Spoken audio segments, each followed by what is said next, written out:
bonjour, enchantée, vous venez de débarquer, abonnez-vous à la chaîne, merci bien.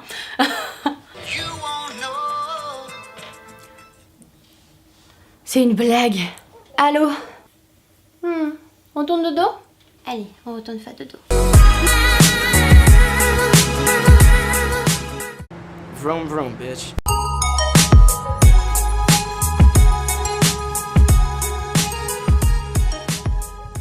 Hello everyone, j'espère que vous allez bien. Aujourd'hui, on se retrouve pour une nouvelle vidéo. Et sans vous mentir, cette vidéo, vous auriez dû la voir il y a un an déjà. Oui, je sais, désolée, j'ai procrastiné très longtemps. C'est même plus de la procrastination là, là on est... Je crois qu'on est à un level au-dessus. Pour dépasser les 1 an, je pense qu'on est à un level au-dessus. En fait, cette vidéo, je voulais vous la filmer pour un peu le renouveau de ma nouvelle chaîne, donc en l'occurrence cette chaîne-là. En fait, depuis la création de ma première chaîne, je me suis rendu compte que vous en savez pas tant que ça sur moi. Et en fait, sur les réseaux sociaux, je reçois 1001 questions concernant mon âge, qu'est-ce que j'aime pas, la musique, ma famille. Et en fait, je me suis dit, eh bien, quoi de mieux que de regrouper toutes ces questions et y répondre en vidéo. Donc j'en ai choisi 35. J'espère que cette vidéo va vous plaire. C'est parti, on y va. Alors, commençons par le commencement. Oui, je m'appelle vraiment Shaina. C'est mon vrai prénom. Il y a encore des gens qui me posent cette question. Il y a encore pas longtemps, j'ai rencontré quelqu'un qui me dit « Mais Shaina, c'est ton vrai prénom ?» J'ai dit « Oui, je m'appelle vraiment comme ça. Je suis vraiment signée civilement parlant à la mairie de ma ville. Et je vais vous le prouver, parce que j'ai la preuve. Voici la preuve. Il y a mon prénom dans ce livre. Donc, pour vous lire la définition. Shaina, donc qui à l'origine s'écrit avec un « i », est d'origine hébraïque et cela veut dire beautiful, donc belle, jolie, tout ce que vous voulez, tout ce qui se relie à beautiful. Et de ce prénom, il y a des variantes. Donc il y a Shane, Shiny, Shaina avec un Y, c'est moi, et Shiny, c'est ça, hein? Shiny, ouais c'est ça. Donc tant qu'on parle des prénoms, je vais vous dire les autres prénoms que je possède. À la deuxième place, on m'a attribué le prénom de Jelena, qui veut dire Hélène en serbe. Ensuite à la troisième place, Poeti, qui veut dire perle précieuse en tahitien. Et pour finir, Paul, avec un E à la fin, donc c'est la version féminine en fait du prénom Paul. Je suis née un jeudi 30 janvier 1997 à 14h30 pile de chez pile. Et malgré ça, j'arrive à être en retard à chacun de mes rendez-vous. C'est une horreur, c'est un calvaire, je le dis, parce que je le vis. Donc ce qui fait que j'ai 21 ans et bientôt 22 ans. Je suis née sous le signe astrologique du Verseau. Question origine, vous êtes très nombreux à me poser la question à chaque fois sur les réseaux sociaux, donc je vais vous y répondre. Du côté de ma mère, je possède des origines de l'Europe de l'Est et du côté de mon père, d'Afrique du Nord. Je possède une demi-grande sœur qui est née à Tahiti, mais aujourd'hui qui habite en Nouvelle-Zélande, et nous avons 18 ans d'écart, donc ça fait de la marge, pour vous dire. Yaya, si tu passes par là, je te fais plein de gros bisous. Si vous me suivez sur les réseaux sociaux ou bien si vous regardez mes vlogs, vous avez déjà sûrement dû le voir, mais j'ai une très mauvaise vue, ce qui fait que je suis myope et je dois porter des lunettes ou bien des lentilles, comme je porte d'ailleurs aujourd'hui.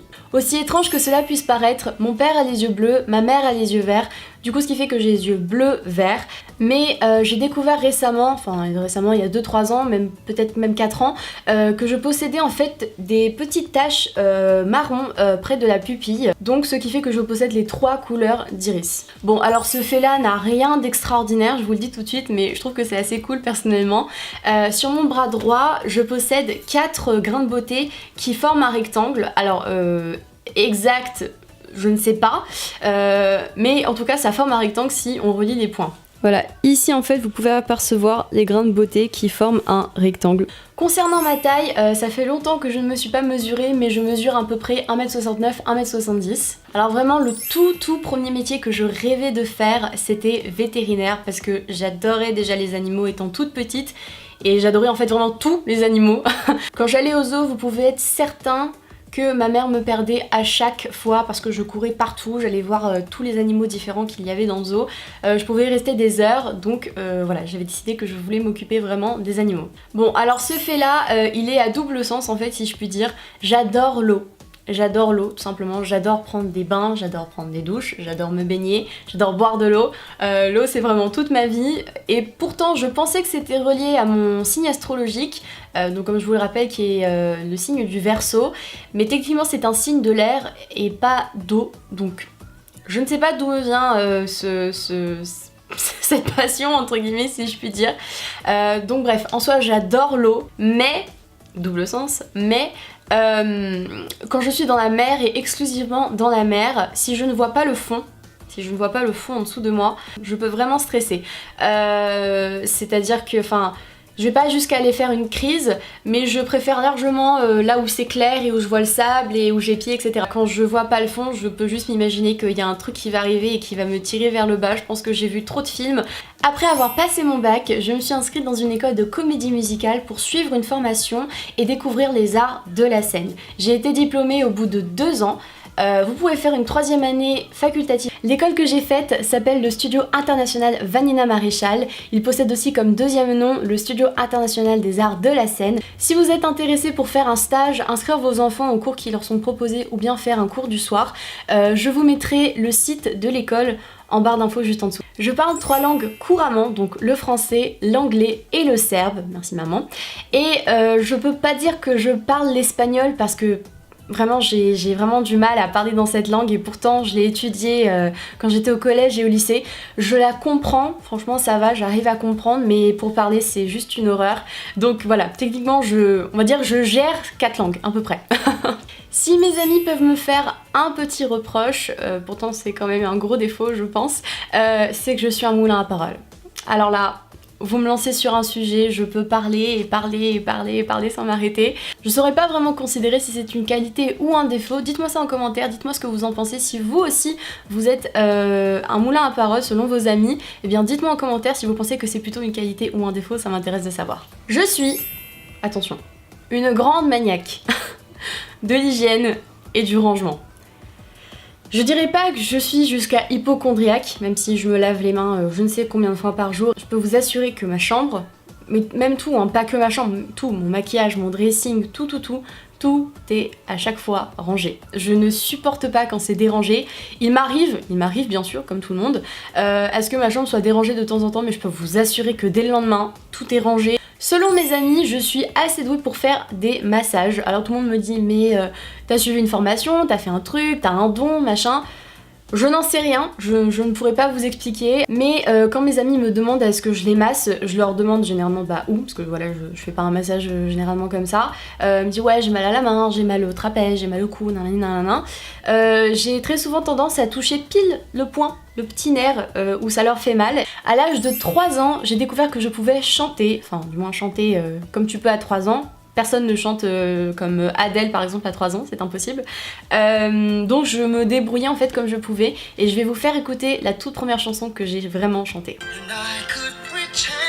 You won't know that I was lying.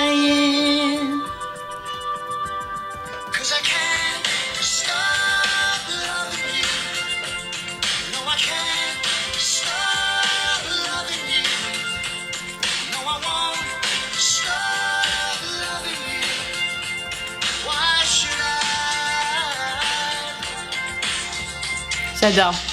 Si vous ne connaissez pas cette chanson, elle s'appelle Can't Stop Loving You et c'est Phil Collins qui l'interprète. Donc pour vous dire, je pense que sans Phil Collins, peut-être que je ne chanterais pas. J'ai bien dit peut-être. J'aurais découvert un autre artiste. Je souris et ris quasiment tout le temps. Vraiment tout le temps. Si je tire la gueule, c'est que il doit vraiment y avoir une raison derrière.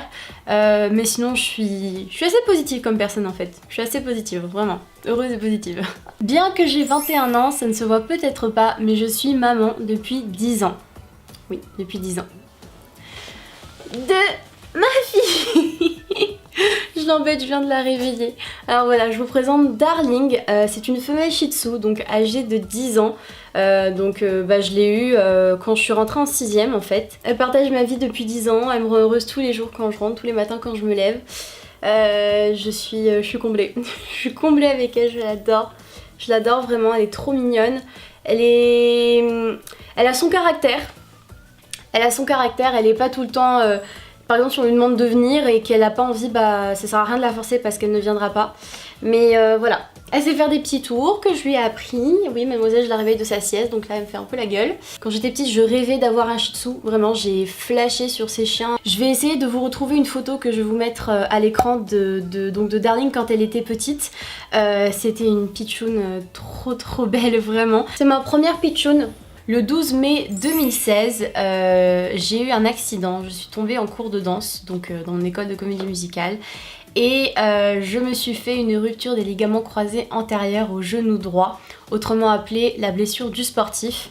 Donc ce qui fait que pendant un long moment j'ai été réduite à ne plus pouvoir faire grand chose au niveau des jambes en fait. Je pouvais plus me baisser normalement. Tout contact avec le sol, limite fallait que j'ai un coussin qui me supporte parce que le contact direct avec le sol me faisait beaucoup trop mal.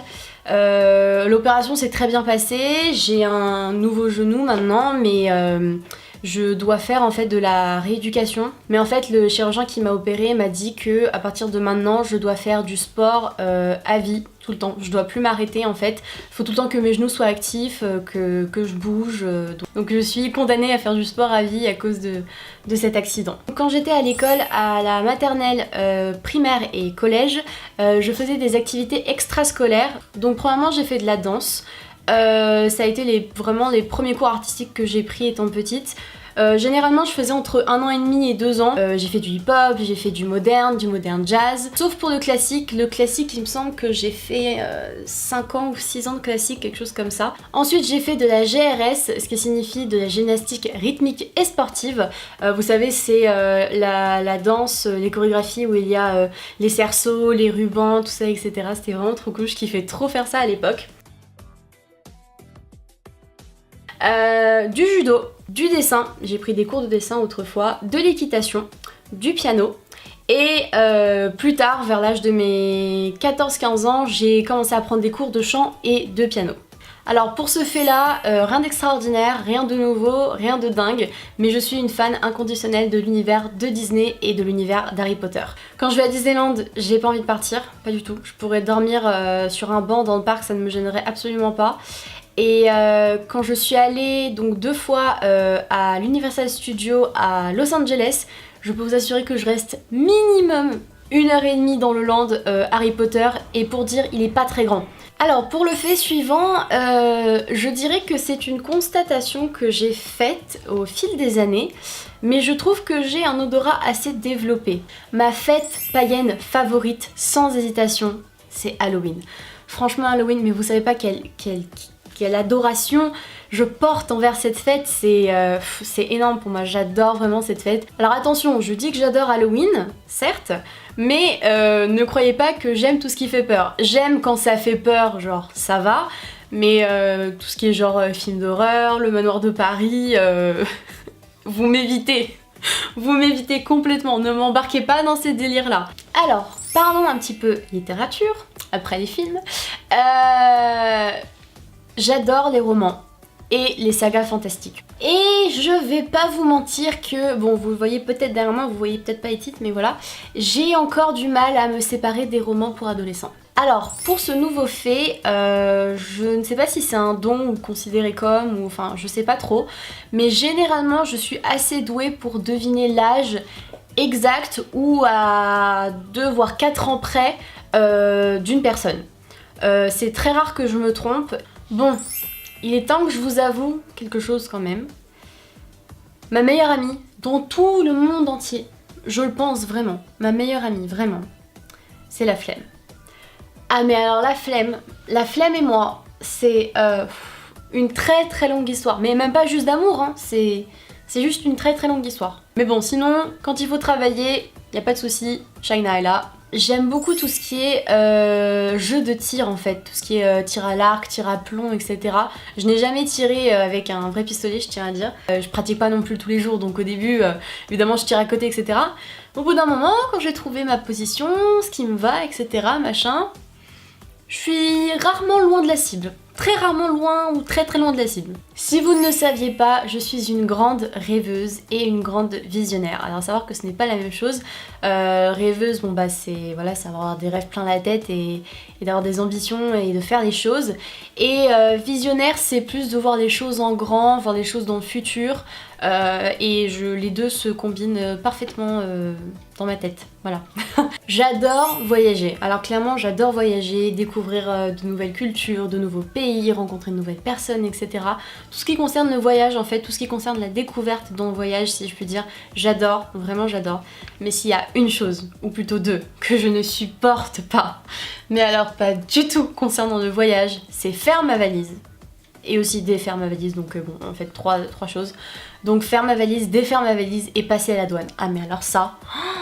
En plus de l'univers d'Harry Potter et de Disney, je suis une fan inconditionnelle des créatures mythiques ou légendaires, vous les appelez comme vous voulez. Tout ce qui concerne les sirènes, les licornes, les fées, les griffons, les minotaures, tout ce que vous voulez, j'adore. J'adore vraiment. Vous savez pas tout ce que j'ai lu sur les sirènes, oh mon dieu, vous ne savez pas. J'ai lu 1,5 milliard de choses. Bon, en parlant de faits sur moi, je me suis dit qu'il fallait au moins que je vous donne 3 qualités et 3 défauts me concernant.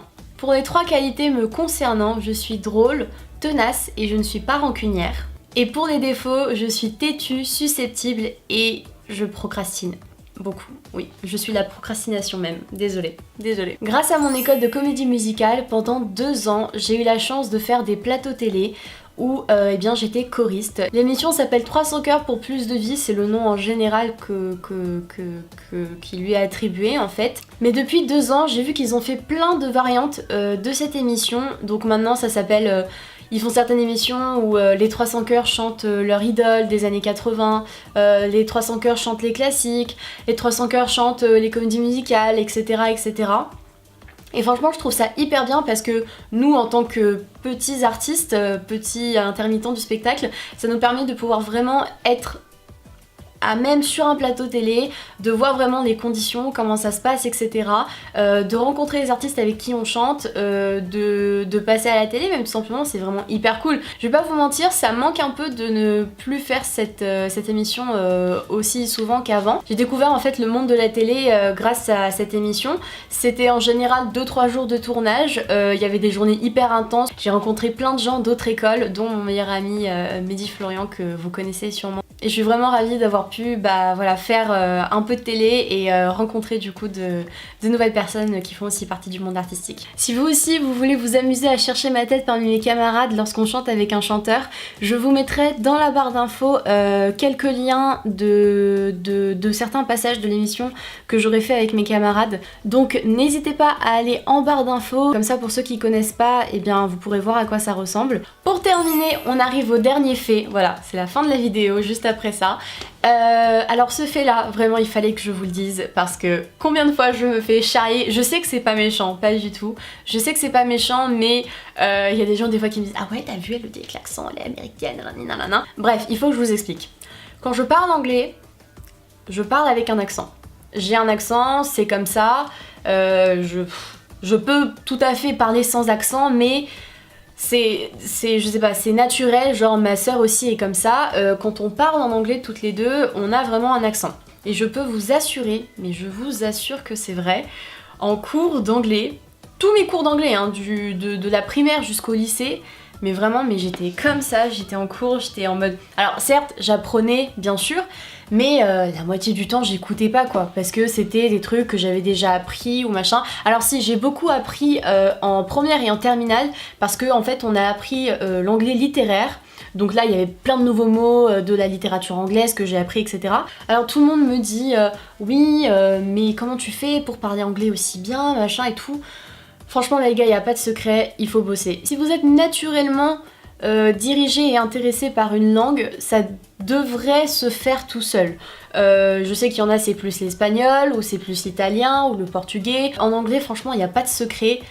Lisez en anglais, écoutez la radio en anglais, si vous regardez des films, vous les regardez, alors si vous préférez au début, vous pouvez les regarder donc en version originale sous-titrée français, mais le meilleur truc pour que ça marche, pour apprendre un maximum de vocabulaire, c'est de le regarder en langue, donc en VO en fait, en version originale, et d'avoir des sous-titres en anglais écrits en dessous. Comme ça en fait vous allez tout de suite vous référer, si vous entendez bien le mot, vous allez voir comment il s'écrit, vous allez le retenir et ça va marcher hyper bien. Également n'hésitez pas à écrire en anglais, à parler en anglais. Si vous travaillez, si vous faites un minimum, mais rien que déjà si vous écoutez et si vous lisez en anglais, et par la suite vous pratiquez, parce que le plus important c'est vraiment la pratique. Aussi je vais pas vous mentir, ils sont arrivés dans la bonne période, j'ai beaucoup appris avec les One Direction.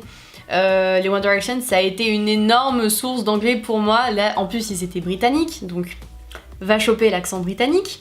Maintenant c'est horrible parce que du coup je sais parler avec les deux accents. Plus l'américain certes, mais il y a une époque où je parlais limite que avec l'accent britannique. Donc bref, tout ça pour dire que quand je parle en anglais, je le dis vraiment avec l'accent. Genre si par exemple, je sais pas, je vous prends un exemple. Par exemple la marque Forever 21, bon là je le dis avec l'accent genre normal, mais sinon, généralement, la plupart du temps, vous allez m'entendre dire Forever 21 ou Forever 21, ça dépend comment on le dit. Mais voilà, donc ne vous étonnez pas quand je parle anglais, si je le dis avec l'accent, c'est normal, c'est que je suis comme ça, j'ai toujours dit les choses avec l'accent. C'est très rare que je le dise avec l'accent français, entre guillemets, franglais. C'est que genre j'ai la flemme et que j'ai pas envie, mais voilà, donc la plupart du temps, vous m'entendrez dire des mots en anglais avec l'accent. Voilà tout le monde, cette vidéo est terminée, j'espère qu'elle a pas été trop longue pour vous à regarder, j'espère surtout qu'elle vous a plu. Si c'est le cas, n'hésitez pas à me laisser un pouce bleu juste en dessous, à me dire vos avis en commentaire. S'il y a un fait qui vous a le plus marqué ou que vous avez plus adoré que d'autres, n'hésitez pas à me dire lequel c'était en commentaire, ça m'intéresse de savoir. Si vous n'êtes toujours pas abonné à ma chaîne YouTube, je vous invite à le faire en cliquant sur le bouton s'abonner juste en dessous de la vidéo. Si vous n'êtes toujours pas abonné à mes réseaux sociaux, ils seront affichés juste en bas dans la barre d'infos ou bien à la fin de la vidéo à l'écran. Si cette vidéo vous a plu, n'hésitez pas à la partager. Et un dernier petit message avant de vous quitter. Maintenant notre rendez-vous sera un dimanche sur deux à 16h. Et si il y a des vidéos entre guillemets extra, genre que j'ai tourné en avance ou que j'ai de l'avance même sur mes vidéos, etc. ça sera le mercredi à 16h. Si vous voulez être tenu au courant, je vous invite fortement à me suivre sur Instagram et Snapchat parce que c'est vraiment les deux réseaux où je suis le plus active et je vous tiens tout le temps au courant des nouvelles concernant ma chaîne ou d'autres événements, de toute manière, qu'importe. Je vous fais plein de gros bisous, j'espère que cette vidéo vous a vraiment plu et je vous dis à très vite pour une prochaine vidéo. Ciao. Bye bye. Oh bye bye. Oh bye bye. Bye bye.